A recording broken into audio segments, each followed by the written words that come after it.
اعوذ باللہ من الشیطان الرجیم بسم اللہ الرحمن الرحیم رب اشرح لی صدری ویسر لی امری واحلل عقدۃ من لسانی یفقہوا قولی نصر من اللہ وفتح قریب۔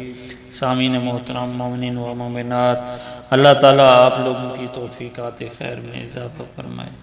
اللہ تعالیٰ آپ لوگوں کی تمام مشکلات حل فرمائے۔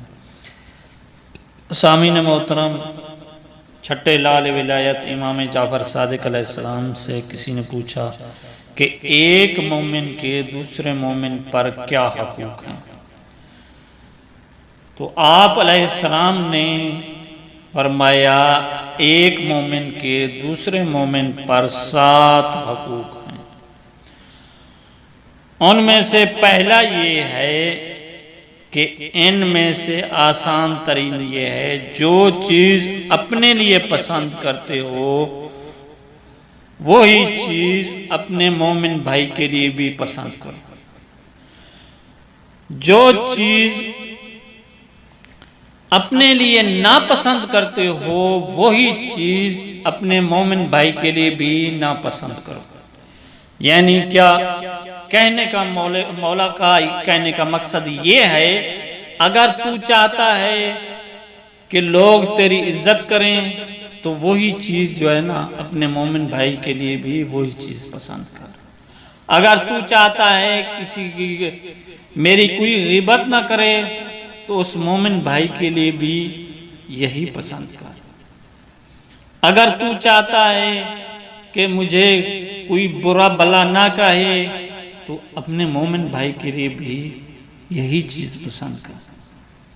یعنی اگر تو چاہتا ہے کہ تیرے پاس ایک اچھی سی گاڑی ہو تو اپنے مومن بھائی کے لیے بھی وہی گاڑی پسند کر۔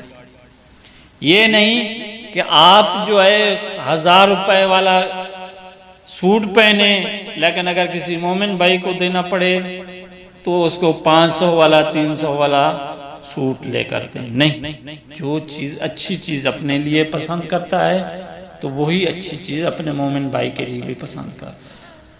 جیسے اپنے لیے ایک بری چیز ناپسند کرتا ہے تو اپنے مومن بھائی کے لیے بھی وہ بری چیز ناپسند کر۔ نمبر 2، اس کی ضرورت کو پورا کرنے کی کوشش کرو، اس کی خوشنودی حاصل کرو اور اس کی بات کی مخالفت نہ کرو۔ یعنی اگر آپ کا مومن بھائی ضرورت مند ہے، آپ کے پاس وسائل ہیں، آپ کے پاس مال ہے، ثروت ہے، تو اس مومن بھائی کی ضرورت کو پورا کرو۔ مثال کے طور پر اگر کسی مومن بھائی کی بیٹی بیٹھی ہے، اس کے پاس جہیز نہیں، پیسہ نہیں کہ اپنی بیٹی کی شادی کر سکے، تو ضروری ہے آپ پر، واجب ہے کہ اس کی مدد کرو تاکہ وہ اپنی بیٹی کی شادی کر سکے، تاکہ یہ جو ہے رشتہ آسانی سے ہو سکے۔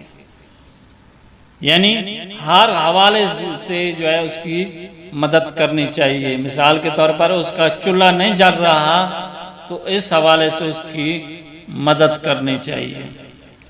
نمبر 3، اپنی جان، مال، ہاتھ، پاؤں اور زبان سے اس کی مدد کرو۔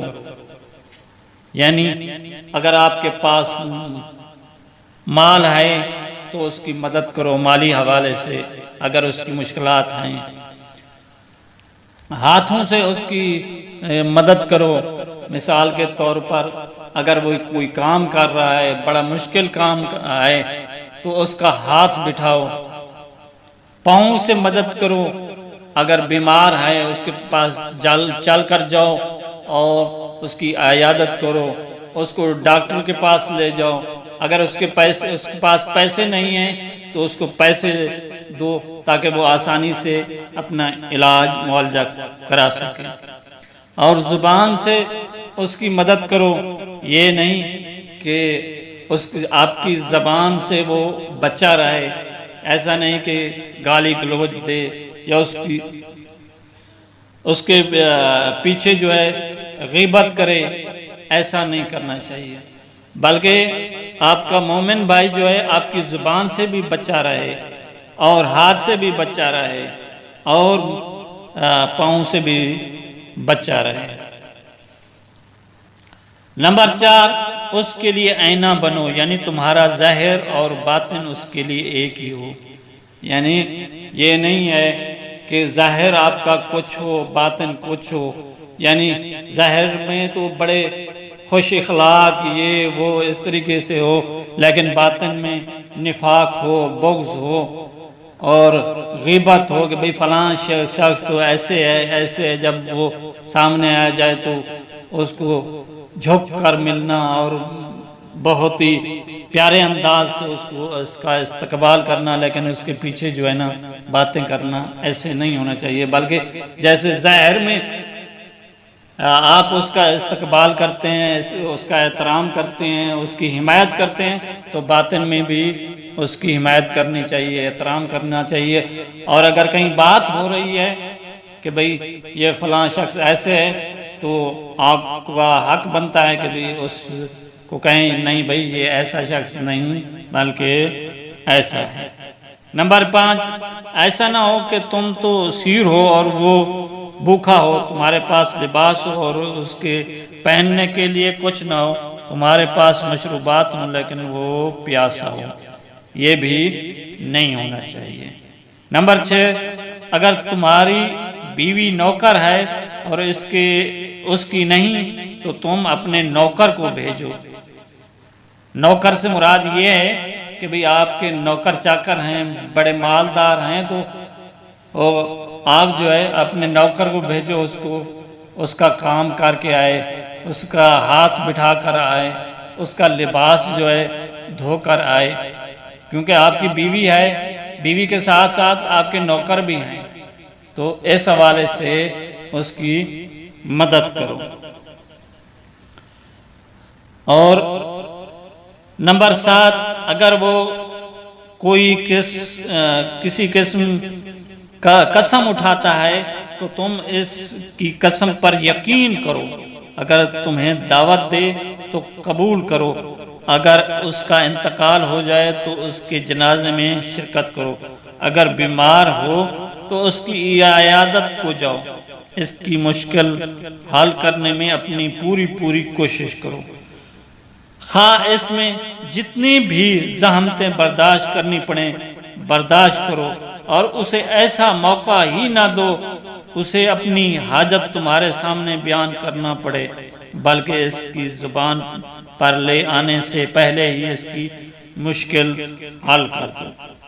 اگر یہ سب کام تم نے کر دیے تو تم نے اپنے حقوق جو کہ اس کی متعلق تھے ادا کر دی ہیں۔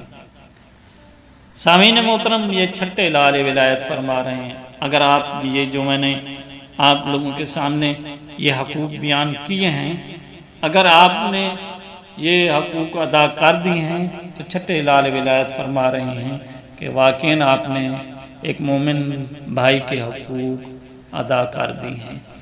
اللہ تعالیٰ سے ہم دعا کرتے ہیں کہ محمد و آل محمد کے صدقے میں ہمیں حقوق مومن ادا کرنے کی توفیق عطا فرمائے۔ والسلام علیکم ورحمۃ اللہ وبرکاتہ۔